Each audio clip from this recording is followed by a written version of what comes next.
Recording in progress.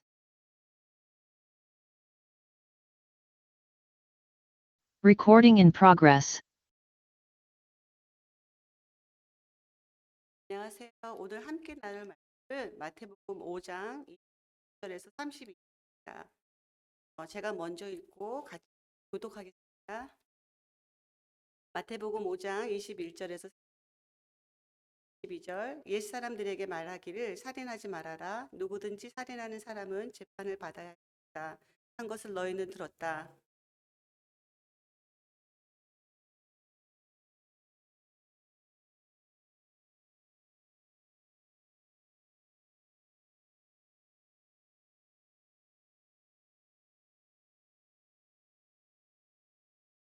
그러므로 내가 제단에 제물을 드리려고 가다가 내 형제나 자매가 내게 어떤 원한을 품고 있다는 생각이 나거든.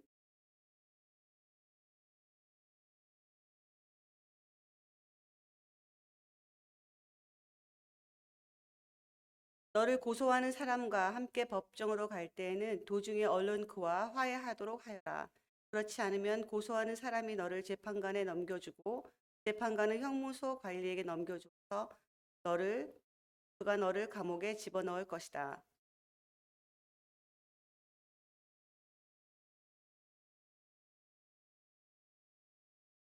간음하지 말아라 하고 말한 것을 너희는 들었다.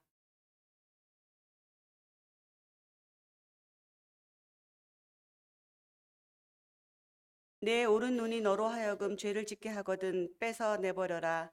신체 한 부분을 잃는 것이 온 몸이 지옥에 던져지는 것보다 더 낫다.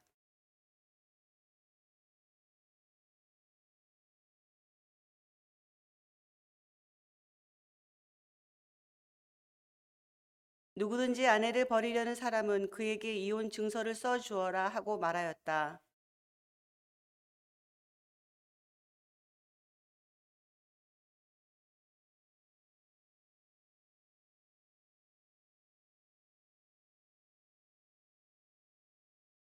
오늘의 말씀은 예수님이 많은 이들의 질병과 아픔을 고쳐주고 나서 큰 무리의 사람들이 예수님을 따르고 있는 가운데 따로 산에 오르셔서 예수님께서 제자들에게 전하시는 산상수훈의 내용 중에 한 부분입니다. 5장 1절에서 12절까지는 8가지 복에 관하여 말씀하셨고요. 13장 16절까지는 제자들에게 세상에서 빛과 소금의 역할을 하고 사람들에게 빛을 주어서 저희들의 착한 행실을 보고 하나님께 영광을 돌리게 하라고 말씀하십니다. 또 17절에는 예수님은 율법을 폐하러 오신 것이 아니라 율법을 완성하러 오신 것이라고 말씀하십니다. 그리고 20절에 예수님이 말씀하시길 너희의 의가 율법 학자들과 바리새파 사람들의 의보다 낫지 아니하면 너희는 하늘나라에 들어가지 못할 것이라고 말씀하십니다. 아시겠지만 율법 학자들은 십계명을 중심으로 하나님의 백성의 생활과 행위에 대해서 하나님의 명령, 에게 그 모세의 율법을 가르치는 사람들이었고요. 사람들의 존경을 받는 사람들이었습니다. 바리새인들은 유대교의 여러 종파 중에서 율법을 가장 엄격하게 지키는 사람들로 그들은 하나님의 율법에 관해 가장 잘 알고 있고 또 스스로 자부하는 사람들이었습니다. 이렇게 하나님의 율법에 열심을 내는 율법 학자나 바리새인들의 의보다 더 낫지 아니 나아야 하나님 나라에 간다고 예수님 말씀하시는데 이 말씀을 드리게 되면 우리가 이들보다 율법 공부를 더 열심히 해야 되나 아니면 더 철저히 하나님의 말씀을 어떻게 지켜야 되나 하는 그런 생각이 들기도 할 것 같습니다. 어제 인승 집사님이 잘 나눠주신 것처럼 어, 이들은 하나님을 섬기는데 자기 의를 드러내 율법의 본질보다는 형식을 드러내길 또 장로들의 유전이라 하여서 유대 사람들 삶의 규례로 하나님이 주신 율법의 본 뜻을 범하는 일을 합니다. 예를 들어서 고르반과 같이 하나님께 드리는 제물이라 하여 하나님을 부양하는 회피하는 회피 책임을 다하지 않는 것입니다. 오늘 본문에 해당하는 5장 21절부터 앞으로 읽을 7절까지는 율법 학자나 바리새파 사람들의 의보다 낫다는 것이 어떠한가를 예수님께서 설명하고 계십니다.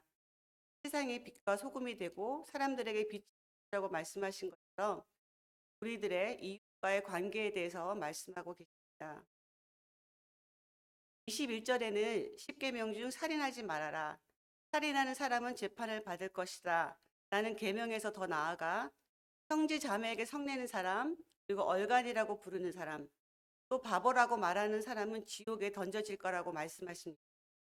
24절에는 하나님께 제물을 드리기 전에 원한을 품은 형제 자매가 있다면 먼저 화해하고 나서 하나님께 제물을 드리라고 말씀하고 계십니다.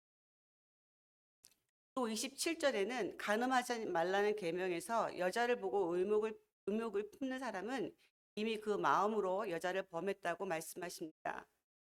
마음만 품은 것으로 이미 죄를 지었다고 말씀하십니다. 또 32절에는 1절에는 누구보다 가장 가까운 이웃, 나의 이웃, 그 아내와의 관계에 대해 말씀하시는데요. 아내를 버릴 때 주는 이혼 증서에 대해서 자신의 욕망을 위해 하나님의 율법을 악용하는 모습을 예수님이 지적하고 계십니다. 여기에 나오는 예들은 실제적으로 물리적으로 어떤 해를 행하지도 않았고 그저 마음에 품은 생각만으로도 또 사회적으로 문제가 되지 않는 범위 내에서 저지른 악행에 대해서도 지옥불에 던져 지운다고 예수님은 말씀하고 계십니다. 우리 여기 있는 우리 모두도 한 번도 형제 자매를 미워하고 정죄해 보지 않은 사람이 있을까요? 또 우리 모두 눈으로 죄를 지은 적이 없을까요? 로마서 3장 10절에 의인은 한 사람도 없다. 깨닫는 사람도 없고 하나님을 찾는 사람도 없다. 여기에서 피해갈 사람은 여기 우리 모두를 포함해서 한 사람도 없을 것 같습니다. 내가 아무리 스스로 의인이 되려고 해도 내가 주인이 되고 내가 판단하고 나의 의의가 드러나야 하고 나의 모든 선행이 드러나야 만족하는 죄인된 우리는 정말 열심히 잘해야 율법 학자나 바리새파 사람들 정도밖에 되지 않을 것 같습니다. 구약의 율법에서는 주로 물리적인 눈에 보이는 피해에 대해 이에는 이, 눈에는 누는 상대방의 잘못을 저지르면 그에 상당하는 죄값을 치르는 1차원적인 복수 수준으로 보이는 이 세상 법입니다.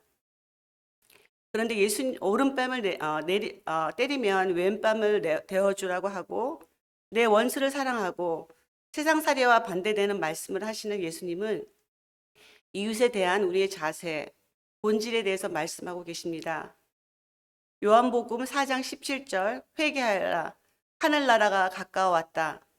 예수님의 공생의 첫 사역의 시작을 이 말씀으로 복음을 선포하기 시작하십니다. 빛으로 오신 예수님께서 회개하라고 하십니다. 예수님의 말씀의 빛은 너무 밝아서 우리의 밑바닥을 보게 해주십니다. 나 자신의 죄된 모습을 보게 하시어 나 자신을 알게 하십니다. 그래서 구원은 나 자신을 아는 것이라고 이런 내용을 제가 읽은 적이 있습니다. 그래서 이 부분에 많이 공감하고 있습니다. 바울의 고백처럼 자신을 괴수 중에 괴수라고 입술을 열어 고백하게 되고 죄사함의 은혜 가운데 있으면 나의 눈에 들보를 보게 되니 남의 눈에 티를 나무랄 수 없게 되고요. 남의 연약한 죄된 모습을 보면 그 속에 나의 모습이 보이니 정죄할 수도 없는 것 같습니다. 예수님이 배우라시는 온유와 겸손이 여기서부터 나오는 것 같습니다. 우리가 죄에서 구원을 받게 되면 나와 하나님과의 관계가 회복되면서 이익과의 관계도 회복의 역사가 일어납니다. 17절에서 예수님은 율법을 폐하러 오신 것이 아니라 완성하러 오신 것이라고 말씀하십니다. 예수님이 말씀하시는 새 계명, 내 목숨을 다하고 내 마음을 다하고 내 목숨을 다하고 내 뜻을 다하여 너의 하나님을 사랑하여라 하였으니 이것이 첫째 되는 계명이요. 둘째 되는 계명은 내 이웃을 내 몸과 같이 사랑하여라 하신 새 계명은 모든 율법을 덮습니다. 창세기 23장 2절 23장을 보게 되면 하나님이 남자에게서 뽑아낸 갈빗대 하나로 여자를 만드시고 여자를 남자에게로 데리고 오셨을 때 그때 남자가 말한 내용입니다. 아, 이제야 나타났구나 이 사람아. 뼈도 나의 뼈, 살도 나의 살. 남자에게서 나왔으니 여자로 부를 것이다. 이 말씀에서 아담과 하와는 남편과 아내의 관계이기도 하지만 너와 나 최초의 이웃과의 관계입니다. 이 이웃과의 관계가 서로 살과 뼈를 나누는 사이로 시작됩니다. 이 말씀이 예수님이 내 이웃을 내 몸과 같이 사랑하라 하신 말씀과 처음 연결되었을 때 하나님이 예수님이 근거 없는 말씀을 하신 것이 아니라는 것을 알고 너무 크게 감동받았습니다. 하나님이 우리에게 원하시는 사랑의 정도는 저희가 생각하는 것보다 훨씬 더 큰 거였습니다. 하나님의 자녀된 우리는 성령님이 주신 감동으로 하나님의 마음을 알게 해주셨지만 성령님이 함께 하시지 않으면 그렇게 하나님이 원하시는 정도의 수준까지 제정신으로 못할 것 같습니다. 그래서 우리의 부족함을 늘 깨달으니 우리가 자랑할 것이 없게 되는 것 같습니다. 그러나 감사한 것은 하나님이시면서 온전히 저희와 같이 육신의 몸으로 오신 예수님께서 세례 요한에게 침례 받으시고 광야에서 인간의 모습으로 모든 시험을 이기시고 결국 십자가에서 죽기까지 순종하심으로 승리하셨기 때문에 그 십자가를 붙들고 그 길을 따라가는 것 같습니다. 나의 의와 하나님의 의 사이에서 씨름하면서 또 실패하기도 하지만 나의 의가 죽고 하나님의 의가 승리하여 하나님이 기뻐하시는 삶을 살아가려는 그 힘쓰는 모습을 살아갈 때 세상의 사람들은 저희들의 그 착한 행실을 보고 또 그 세상 사람들이 하나님께 영광을 돌리게 하는 그런 삶을 살아가는 것 같습니다.